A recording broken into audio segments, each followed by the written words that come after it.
Hi guys, this is just a video to help those students who may be away on Friday due to an excursion or vet further understand the assignment sheet that we went through briefly before we watched Juno in the previous lesson, which would be a Wednesday.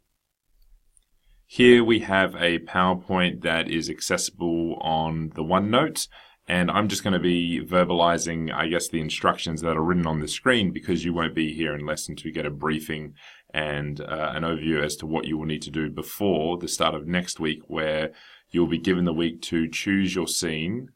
In theory, you should already have it chosen, but use next week to choose, analyze, and write your first body paragraph. So this process will help you hopefully complete the step-by-step process so you can achieve the grade that you are hoping for and have earned. Step one, we need to break down the essay question, which is on the assignment sheet. And we can look at this in three different ways as to the verb how, or the question, how does the director, Jason Reitman, use humor and film techniques to explore issues surrounding teenage pregnancy? Now, we know the how is the question as to what does the director do or use, and as it is a visual text, we know that he will use elements of film techniques, which you'll see a number of resources provided for on OneNote. It shouldn't be new to you, film techniques, but some of the terminology might have differed from previous years, or as a senior, we're looking at having a better understanding explanation of them. But we know that this film, as a comedy or dramedy, something that deals with a serious situation but uses humor, will use film techniques and humor to create meaning. And we know that from the assignment sheet, you will need to make sure that you're showing a range of techniques across your three body paragraphs to show your understanding. We know that the director is Jason Reitman, so it's important to know his name, as you'll need to address him in his full title in the introduction. But throughout the paragraphs, you'll address him as either Reitman or the director or filmmaker for some variation in the topic sentences.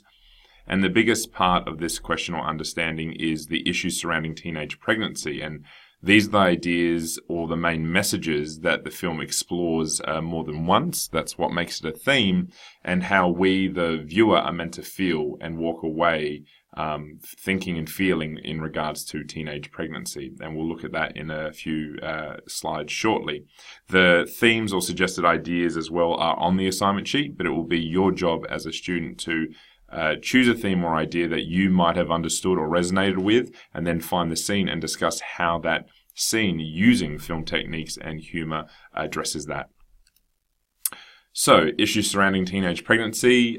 We can ask ourselves, what would Jason Reitman, the director, like us, the viewer, to think or feel in regards to Juno's journey? This is a journey. She isn't pregnant, or rather, she has sex, finds out she is pregnant, then it's about her decisions from then on and the support, or rather lack of support, but the film already sends a message about a supportive family and her journey from, being pregnant to giving birth. We can already begin to think about these ideas. So Juno and the supporting characters' thoughts and actions. So how do they react to news, information, or any hurdles and struggles that happen along the way? The actual events of the story. So the plot, where the story takes place, the setting, and how that might reflect, something as simple as Juno's naivety, or help remind the audience that she is still, in fact, a teenager. We can see what images repeatedly appear, which are known as symbolism or running motifs, and also, once again, consider how cinematic technique and humor is used. What are some of the issues or themes explored in Juno regarding teenage pregnancy? As a class, we plan to brainstorm some of these, but they're all here. The acceptance of being pregnant, the acceptance and idea of a supportive family, the reality of being pregnant. What does being pregnant entail, and how does the director maybe show elements of this, whether it be physical and emotional changes? The sacrifices that are made, either being directly from the mother, the father, or the supportive family. The decisions of deciding to have an abortion, or the option of having an abortion, the decision even of having sex and the repercussions of that. We could then think about the decisions of telling the father, or idea of being a father and parents, the decision to keep the baby or offer it up for adoption. So remember, abortion is completely different to adoption. Let's not confuse the two. The decision to have a closed adoption school and I guess the society's perception of a teenage pregnancy and their relationship. So in the film, how is Juno perceived by her community?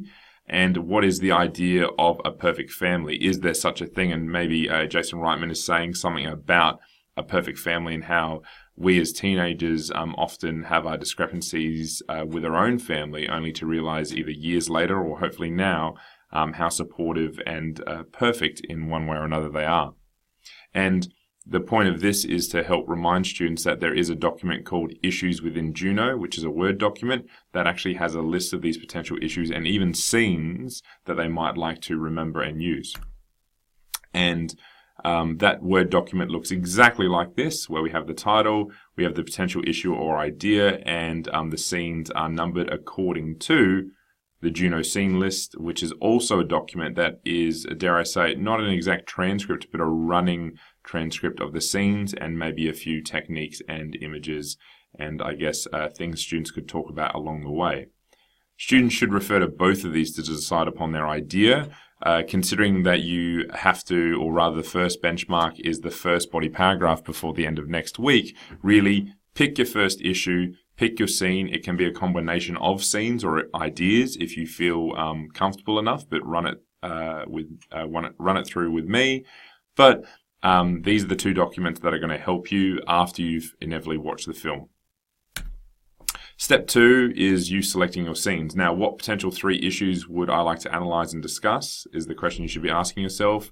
You need 3 scenes in order to write 3 paragraphs, and the assignment sheet restates this. It's going to be very similar to the previous assignment regarding Stranger Things, where there's going to be an introduction, 3 body paragraphs, and a conclusion, except this time they're all dealing with a separate theme. We're not having another guiding question such as nostalgia in this assignment. Within each individual scene, students need to make sure that they're showing at least 3 varied examples that they should analyze, and that means that they will then be able to move on to write terse statements, which are very similar, if not the same, to the previous film analysis from last semester. Students should be asking, how do these 3 techniques help to explore the issue, and what is the intended effect on the viewer and overall message after watching the scene? So 3 examples where you acknowledge the technique, you discuss how the director has used them and their intended purpose, remembering that every viewer has a different response to the same scene that we watch based on their own context and understanding, but we're looking at it from a perspective of a film analysis. Remember, a scene is a key event, action, character, or sequence to illustrate the idea. It means that it might run for 30 seconds, it might run for 2 minutes. That is your decision when you watch the scene to see how much of it you'll use in your analysis to make sure that you have enough to analyze. We then need to watch the scene, and so we're going to do that now, and that's in the hope that whenever you go to choose a scene, you've picked it, you watch it, you consider it, I guess first for enjoyment and entertainment value, but then to analyze. So let's go ahead and watch the scene that we will choose. And based on the scene list, we're going to look at scene 4 and 5, where Juno takes a pregnancy test and dejectedly walks home. In terms of theme and ideas, we could say that the issue explored here is the denial, initial denial, and then acceptance of being pregnant and the reality of pregnancy as a whole, but also a student could easily argue how these 2 scenes show the loss of innocence. And what I love here visually is we can already see some techniques being used. Point of view, symbolism of the pregnancy test, the costume of the red hood, the licorice being used as a hangman's rope, and then Juno symbolically biting through it and going on. I like already that from a lighting perspective, we can see that one scene is brightly lit, very colored, saturated, which suggests innocence and is very common in this this film, as opposed to the juxtapositional difference of, I guess, the change of setting, even time, as it's nighttime before she enters. So let's watch on.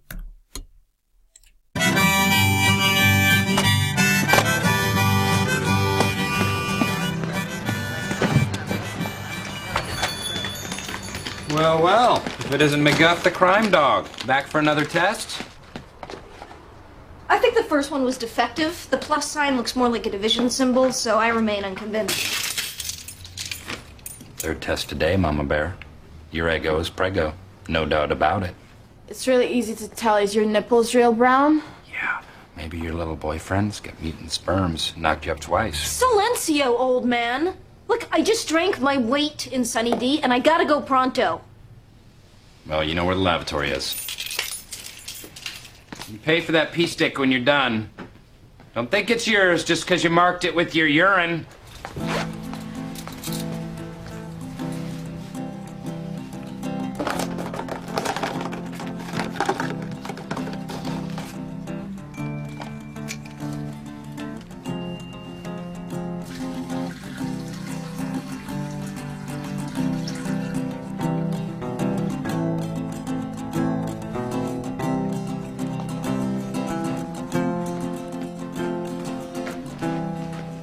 What's the prognosis, Fertile Myrtle? Minus or plus? I don't know, it's not seasoned yet. Take some of these. No. There it is. That little pink plus sign is so unholy. That ain't no Etch-a-Sketch. This is one doodle that can't be undid, Holmes Gillett.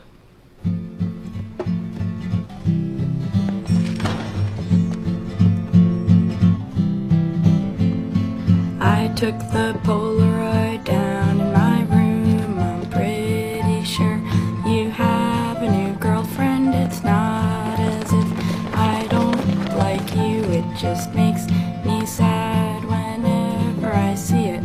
'Cause I like to be gone most of the time, and you like to be home most of the time. If I stay in one place, I lose my mind. I'm a pretty impossible lady to be with. Joey never met a bike that he didn't want to ride, and I never met a Toby that I didn't like. Scotty liked all of the books that I recommended. Now, unfortunately, I would actually annotate that or give a director's commentary myself in a second viewing, but to make sure that this video doesn't run for too long, what I would then have students do, or in the class, we plan to watch that again and already have some discussion about some key techniques before I give some suggestions. But the next step would, in theory, be to then consider what film techniques are being used and how they're being used. What evidence is there from the text, whether it be quotes or even the students' descriptions of what is shown on screen? How do they create meaning? And how do they help explore the issue or idea that they have chosen, believing that this scene addresses? And what is the intended effect on the audience? And to simplify this, we address it as the TER. So techniques, evidence, reader response, or otherwise known as the meaning and effect. And this is so you can produce an analytical response.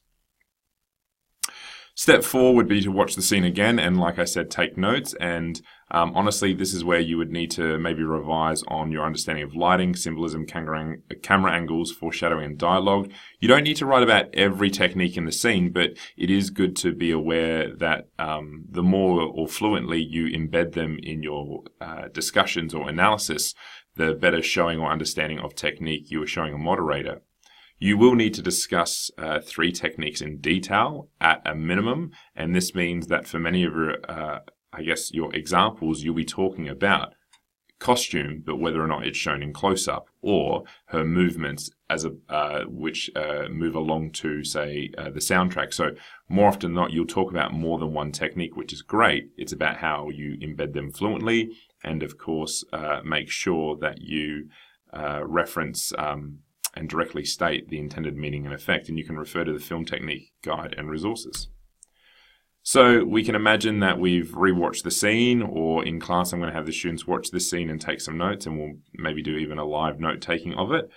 You don't need to include screenshots in your note-taking, but it does help for students to focus and remember what they've done. So remember, you can always snip tool a screenshot. And looking at actually, what I'll go ahead is I'll just quickly break from this PowerPoint and go to the OneNote, which is nicely organized if I do say so myself. You'll have the scene analysis sheet. And what I'm suggesting here that students do is that they choose their issue, they write down their scenes, and how they then decide to make notes about their TER, technique, evidence, and reader response, they can fill in here. This isn't compulsory, but it's a nice way just to guide some analysis without it being too, I guess, all over the place with note-taking. Let's jump back to the PowerPoint, and we can see technique 1, and I've nominated to focus on dialogue and character movement. How's it shown in the scene? Try and incorporate other techniques to explain how it's used. And we see a number of examples already here. So high key lighting and medium shot of Juno anxiously walking into the convenience store. In close-up, she grabs a Teen Wave pregnancy kit. So we can see the brand here, which is a made-up brand. Before responding to Rollo, that's the store clerk, and his assertion that she is pregnant. We can then say that in terms of that technique, or another example, that walking with urgency and determined expression, she states, and a great bit of dialogue there. I think the last one was defective. The plus sign looked more like a division sign before Juno aggressively demands to have the restroom key to take the test. And we see a number of action there. We see dialogue and movement, even which is, I guess, exampled here through the 3 little screenshots. We can then infer the following meaning, that the medium shot helps to show Juno's urgency through her quick movements within the store towards the pregnancy kit. And this somewhat suggests or reveals that she knows exactly where they are because this isn't the first test that she's taken, somewhat suggests her denial. The close-up of the Teen Wave pregnancy kit humorously implies the frequency of teenage pregnancy because in reality there isn't a pregnancy kit marketed towards teenagers, but in this instance there is. And even something as simple as how she speaks in terms of, I think the last one was defective, the plus sign looked more like a division sign. The uncertainty in her voice and expression suggests the character's initial denial of disbelief in being pregnant. We can then summarize and say that the effect is that the viewer views Juno as a sexually active teen who is initially unsure of the accuracy of the pregnancy kits, having taken 2 earlier that day. The viewer sees Juno as a smart and comical teen who's nervous of the results. So she's taking responsibility in finding out, but she's still in denial. And there's a number of other examples, even in this moment, that we could break down and analyze. Symbolism 2, so when she goes to take the pregnancy test, I'm just going to focus on something as simple as soundtrack and symbolism. And here we have a breakdown of that scene, but we have the medium shot of Juno sitting awkwardly and nervously, unboxing and taking the pregnancy kit. I love the point of view to position the viewer to feel, I guess, the same sense of nerves as Juno. We have the low-key lighting and slow guitar riff soundtrack as she takes it, which is a contrast to the previously brightly lit and dialogue-heavy scene. So there's more of a focus on her actions rather than what she's saying here, which suggests the seriousness and for the viewer to focus. Extreme close-up of a dejected Juno. I love how we're meant to be drawn to her eyes and her expression in the close-up, but see in the foreground the blurriness of the test. She's clearly not, cut to the point of view shot of the symbolic pregnancy test, positive, as in there's no denying it. Juno is not relieved. That little pink sign is so unholy, so a bit of a joke there. She shakes the stick in a desperate attempt to skew the results or make sure that it is correct. Rollo makes his humorous statement as a stranger or just convenience store clerk, that ain't no Etch-a-Sketch, this is one doodle that can't be undid, home skillet. So it adds a lightheartedness to someone else saying, no, you're pregnant, which once again reaffirms that, I guess, that adult influence of saying, no, you're pregnant, even though she doesn't really know him. The meaning is taken from some of these examples that Juno's character and actions and the soundtrack reflects the seriousness of the test and the results. Her reaction, expression, and dialogue reveals that she does not want to be pregnant. She's not necessarily excited or over the moon about it. There's further actions to that. Her shaking of the test furthers the character's wish for it to be a false reading. And honestly, or you may not feel this, but I guess hopefully that's the intention, that you feel sorry for Juno and understand the weight of her being pregnant. The positive plus sign, the reveal that it is her 3rd time, and Rollo's comment, though, from a serious moment, actually kind of disarms the severity of the moment and the news that Juno's pregnancy. So it kind of makes a lighthearted situation of it. Technique 3, the 3rd one, even though there's plenty to look at, is lighting and costume. And if we think about it, as soon as Juno leaves the store, she looks dejected. She already is, but there's already a stark change in lighting and setting as, I guess, the sun is literally setting on Juno's, not independence, but rather a teenage life. There's that loss of innocence because the reality of being pregnant is setting in. We have the medium shot of an overwhelmed Juno leaving the store with test in hand and licorice. It's quite funny how, as a teenager, what does she leave the store with? Paying for the pregnancy test, but still very something childish like a licorice treat. The high angle and over-the-shoulder tracking shot of her walking back home in her red hood against the team of runners actually has its own symbolism of her somewhat always swimming against the stream as a salmon, or rather going against the pack, remembering that her boyfriend Bleeker is a part of this running team. Juno fashions the low-key lighting and setting of a small but quaint suburban home, so low socioeconomic. It's warm, it's inviting, it's friendly, but she's afraid to go in. I like even how the high angle shot here kind of suggests she's feeling weak and vulnerable. She fashions the licorice into a hangman's noose before pretending to hang herself. So that's very comedic. It's very dark at the same time before she bites through the licorice and goes inside. Now, the meaning drawn from this that we could say is the following, that Juno's character, actions, and soundtrack reflects the seriousness of the test results. The change of setting and lighting and position of the camera reinforces her vulnerability, character's potential wish to remain unnoticed because she's wearing a hood. I like the illusion of her costume being a direct link to Red Riding Hood, so uncertainty, danger ahead, loss of innocence, as we know the story of Little Red Riding Hood. Her action of creating a hangman's noose in the joke of contemplating suicide is comically disarmed by her biting through the licorice. But dare I say, it also shows her persistence and resilience, which I've noted here in the effect below. As she's no longer in denial and has accepted the results, and her action of biting through the licorice diffuses the possible thought of her, wanting to kill herself, but suggests her comical resilience and strength, which we see explored in a number of ways and obstacles throughout the entire film. Step 5 would be to repeat this for your remaining scenes using the provided documentation. As I said, next week the first paragraph is due, so even if you focus on the first paragraph, that would be great, but know that the week after you're expected to be able to analyze and write 2 paragraphs as a draft, as that's a true reflection of the timelines that we are given both in Year 11 and Year 12. After, I guess, you've annotated, the job will be to write a body paragraph, and that's going to be extremely similar to the Stranger Things assignment from semester 1, but I'll end the video here because I'll create another video that goes through the PowerPoint that addresses or reminds you as to how to write a body paragraph using TER. Thank you for listening. As always, make sure that you Daymap message me if you need extra support, but I hope that this has been of use, even as a brief analysis for an example scene that we'll cover in class on the Friday, whereby students will be then asked to pick their first scene and be ready as of Wednesday's lesson to annotate their first scene, ready to write their first paragraph. Thank you.